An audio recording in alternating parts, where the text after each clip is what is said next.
Hello and welcome to House on TV News at the top of the hour, coming to you from our studios in the nation's capital, Abuja. I'm Flora Oni. Our top stories. Shatima to represent Nigeria at the 80th UN General Assembly in New York. Enugu State Government condemns murder of Catholic priest, places 10 million naira bounty on killers. NIMET warns of rain thunderstorms nationwide. On the foreign scene, U.S. firms to pay $100,000 on foreign skilled workers. Now the news in detail.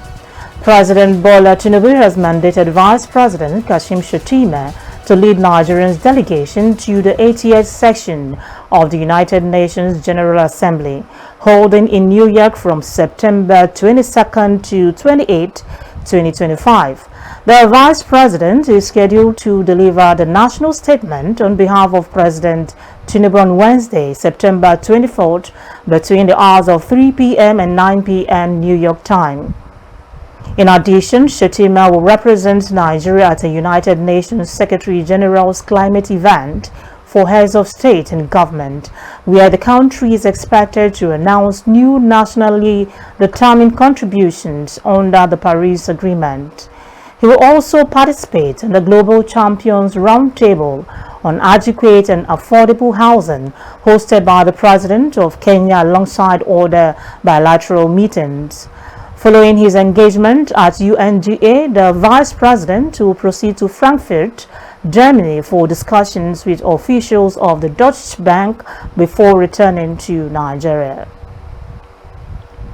The menace of animals roaming Abuja city center will soon become a thing of the past, as the Federal Ministry of Livestock Development has commenced the process of relocating herders to the 9,000 hectares Kawu Grazing Reserve in Buhari Area Council, Abuja, with infrastructural development. The Minister of Livestock Development, Idi Mukhtar Maiha, along with his directors and senior special advisors to the President, we are on ground to kickstart a solar-powered borehole as well as other infrastructural amenities in the grazing reserves.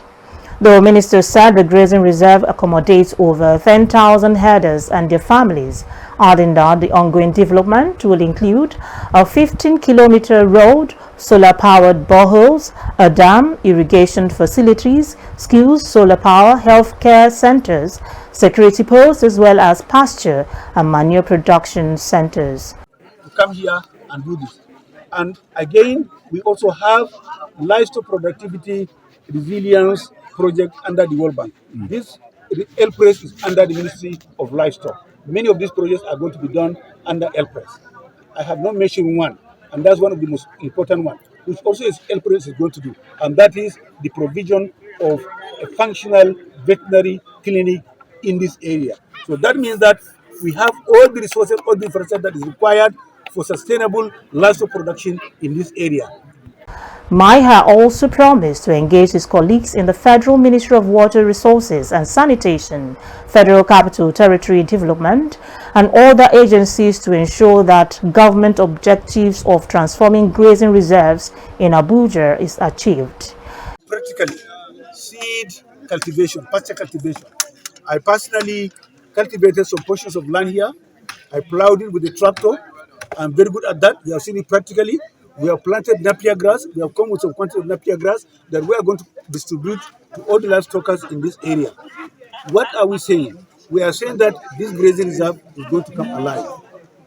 We have already had some consultations with a lot of stakeholders. Number one, we signed an agreement with the Rural Electrification Agency to bring solar power to this area. As soon as I go back, I'm going to give them the green light. Meanwhile, the Director of Livestock Productivity and Resilience Support Project, Dr. Sanusi Abubakar, assured Nigerians that the infrastructural development disclosed by the minister will be actualized.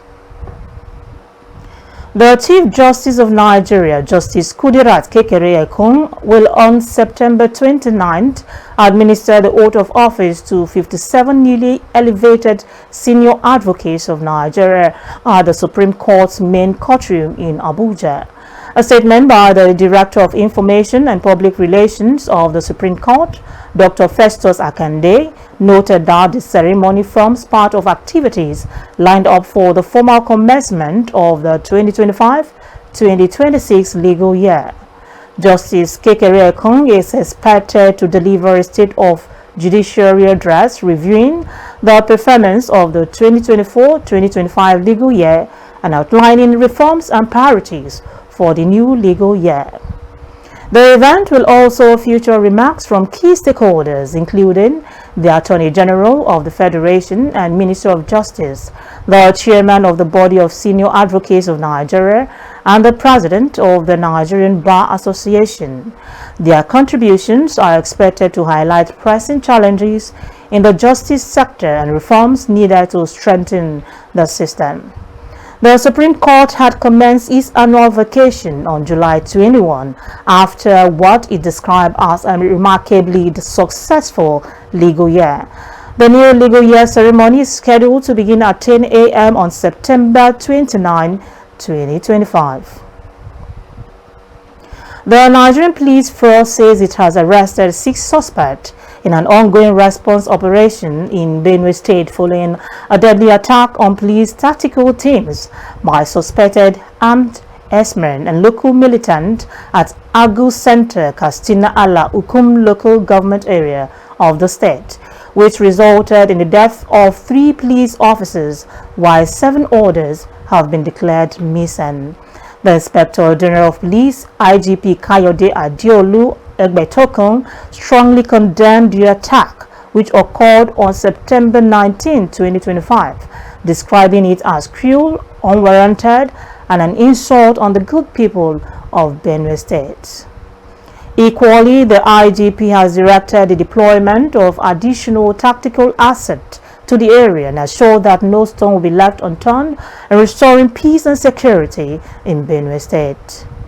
A statement by the Police Relations Officer at the Force Headquarters, Abuja, Benjamin Honday, said the Commissioner of Police, Benue State Command, CP Innocent Ifeanyi Emenari, is currently leading the operation geared towards rescuing the missing officers and arresting the fleeing suspect. He disclosed that the arrested suspects are in custody and assisting with useful information. Meanwhile, the Nigerian Police Force urged members of the public to remain calm, vigilant, and supportive of security agencies as the force continues to intensify efforts towards rescuing missing personnel, apprehending fleeing suspects, and dismantling the criminal networks behind such reprehensible attacks.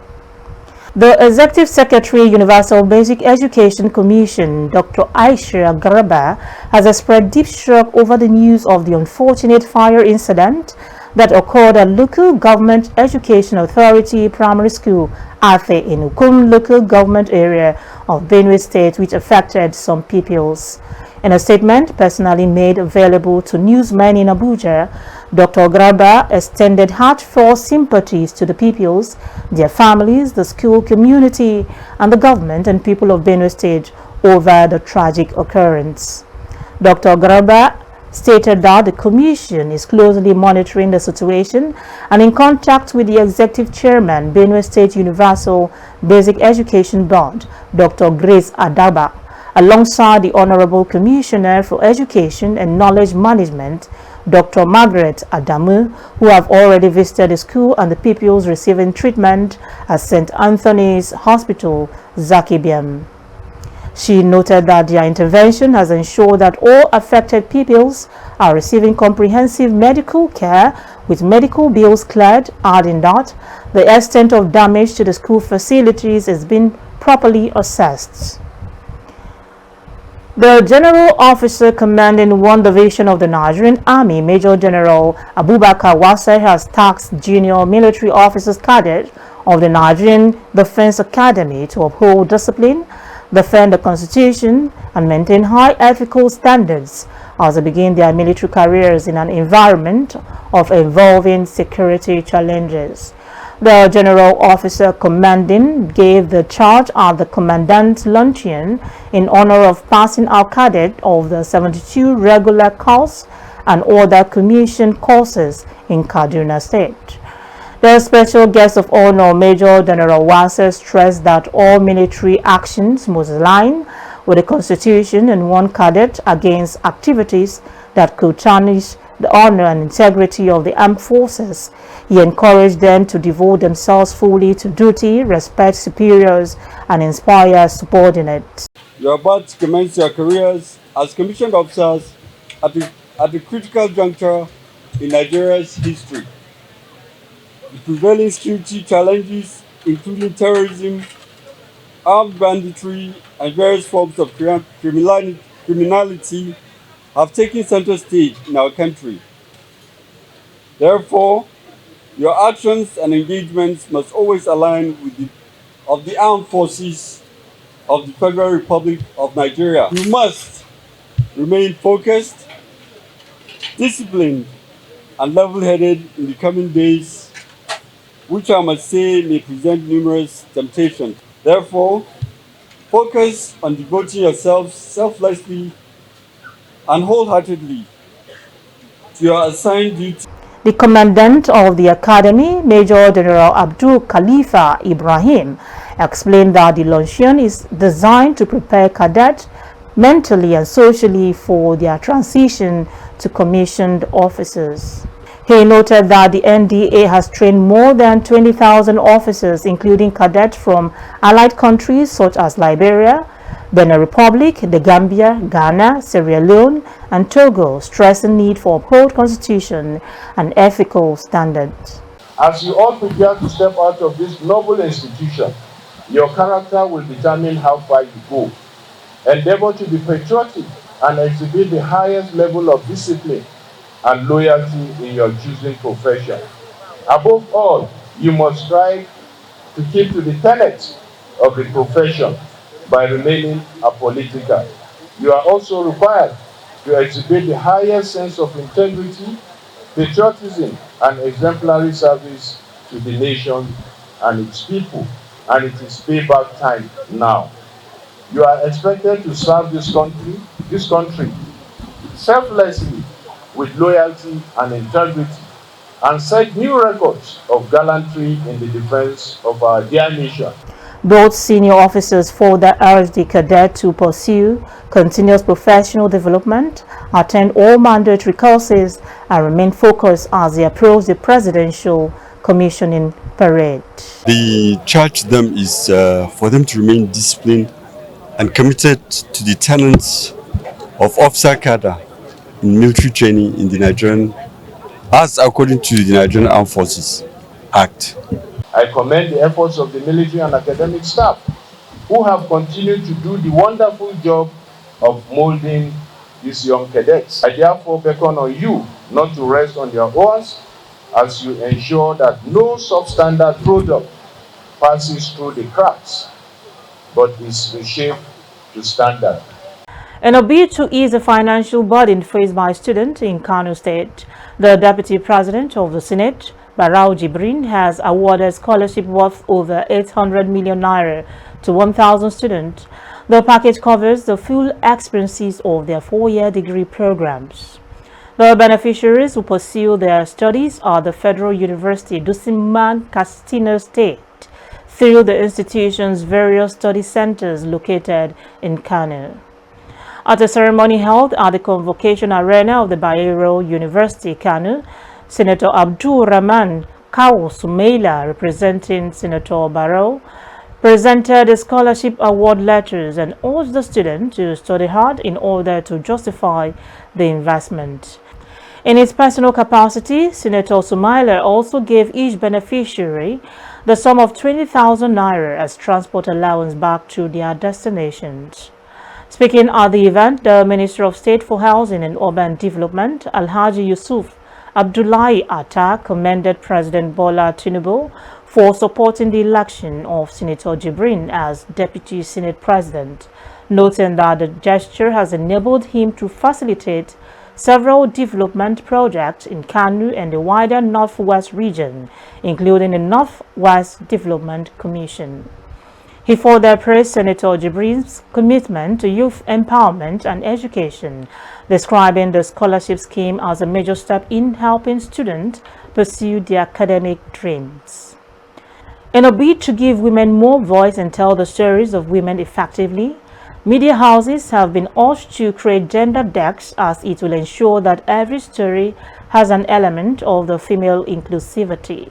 The call was echoed at the just concluded one-day workshop on gender-sensitive reporting held at the IBB Penthouse, Mina.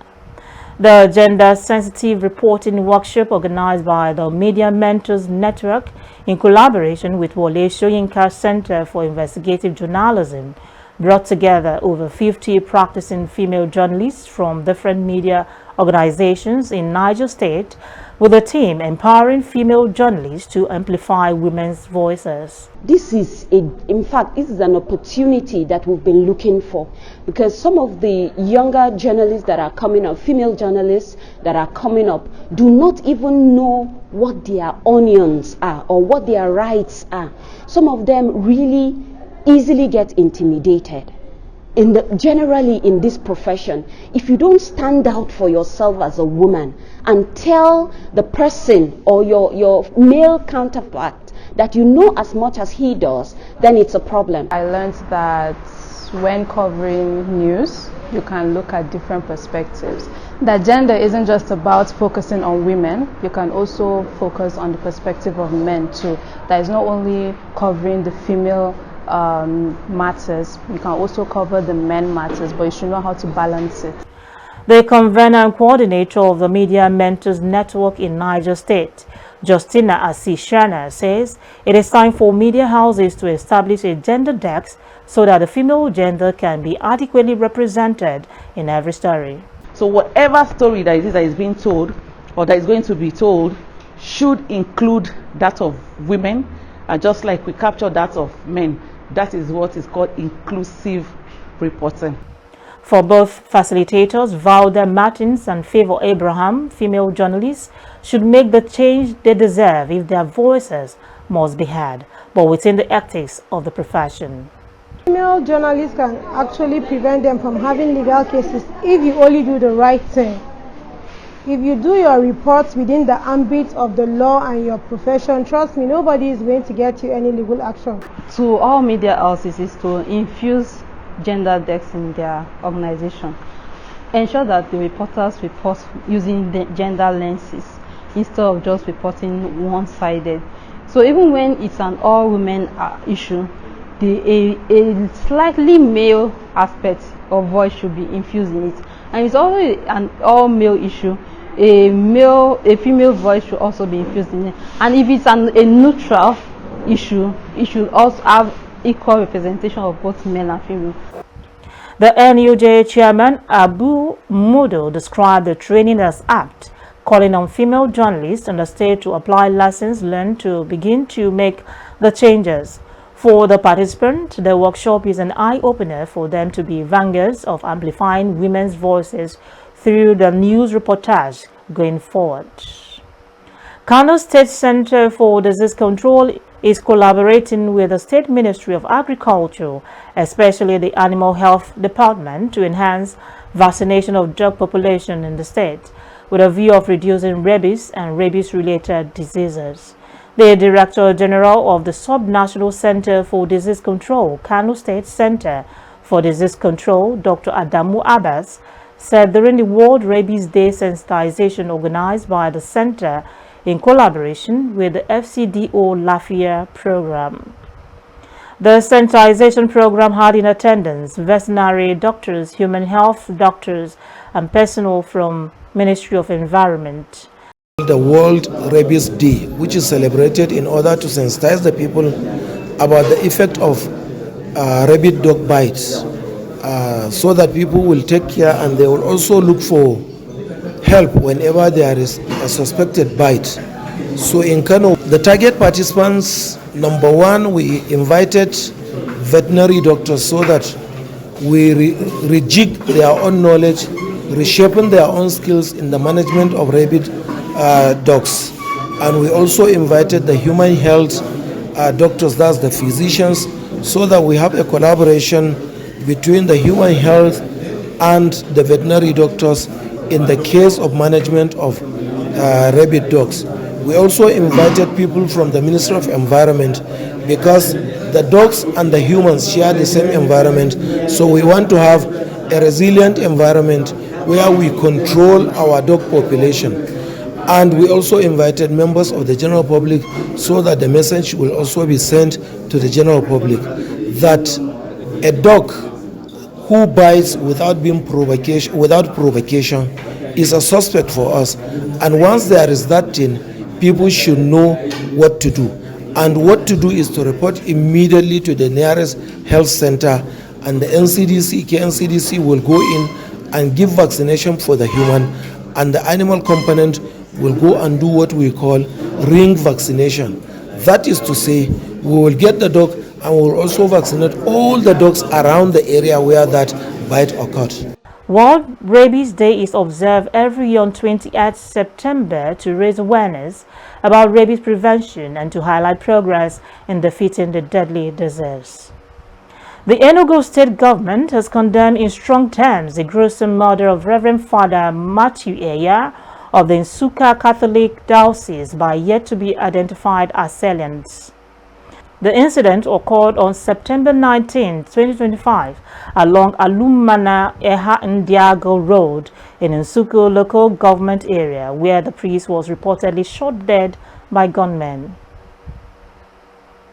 In a statement signed by the Commissioner for Information and Communication, Dr. Malaikai Agbo, the government described the killing as cowardly and cold-blooded.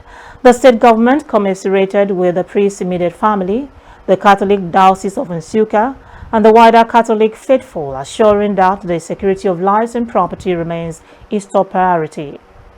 It further vowed to deploy all available resources, including advanced technology and credible intelligence, to track down the perpetrators and defeat what is described as remnant agent of evil in the state. As part of effort to fast-track investigations, the government announced a 10 million naira reward for anyone with credible information leading to the arrest of those behind the heinous crime. We'll take a pause now, and up next are news stories from the build sector. Stay with us. Attention, housing and construction brands. Are you ready to take your business to the next level? Housing TV Africa, channeled 149 on StarTimes, is your ultimate platform to shine. Whether you're a housing developer offering affordable homes, a building materials company, a mortgage bank supporting families, or a furniture, lighting, or interiors brand bringing style into every home, we've got you covered. Our crew comes live to your site, your showroom, or your project location, capturing your products, services, and your story in action. Real coverage, real people, real impact. And now, the exciting part, all of this is available at very affordable advertising rates. Yes, with Housing TV Africa, you can promote your brand without breaking the bank, while reaching millions of home buyers, decision makers, and investors. Don't stay hidden. Be seen, be trusted, be celebrated. Housing TV Africa, your #1 housing and construction network, on channel 149 on StarTimes. Call us today on 0916 500 0000 and let's build your business in the spotlight. Housing TV Africa, affordable rates, on-site reports, maximum impact.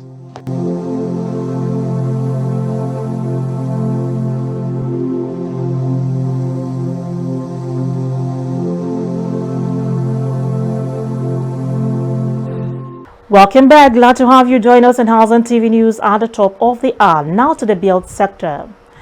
The Nigerian Meteorological Agency NIMET says Nigeria will experience rain and thunderstorms from Monday to Wednesday. The forecast shows light to moderate rains across the north, central, and southern regions, with flash floods likely in Bayelsa, Ebonyi, Rivers, and Akwa Ibom states. NIMET is advising the public to stay safe, avoid tall trees during storms, drive carefully, and activate flood emergency plans where necessary. Farmers are urged not to apply fertilizers or pesticides just before rainfall, while airline operators should obtain updated weather reports for flight warning. On the foreign scene, United States President Donald Trump has signed a broad executive order that imposes a $100,000 annual fee on companies seeking H-1B visas for skilled foreign workers, BBC reported. The new policy is set to take effect on September 21, 2025. The new fee will apply to all new H-1B visa applications and must be paid annually for up to 6 years. Currently capped at 85,000 visas per year, has long been a mainstay for tech firms and startups seeking highly educated foreign talent. Until now, the associated fees totaled approximately $1,500. Critics, however, say the measure could severely undercut U.S. competitiveness in the global economy, especially in the tech sector. The executive order also introduces a new gold card system offering fast-track immigration for certain high net worth individuals in exchange for fees starting at £1 million. Last month, the U.S. introduced a pilot program requiring bonds of up to $15,000 for some tourist and business visas. In June, a travel ban restricting entry from 12 countries was announced. That's the much you can take on House and TV news at the top of the hour. Before we go, a quick recap of our top stories. Shettima to represent Nigeria at 80th UN General Assembly in New York. Enugu state government condemns murder of Catholic priest, places 10 million naira bounty on killers. NIMET warns of rain and thunderstorms nationwide. On the foreign scene, U.S. firms to pay $100,000 in visa application fees for foreign skilled workers.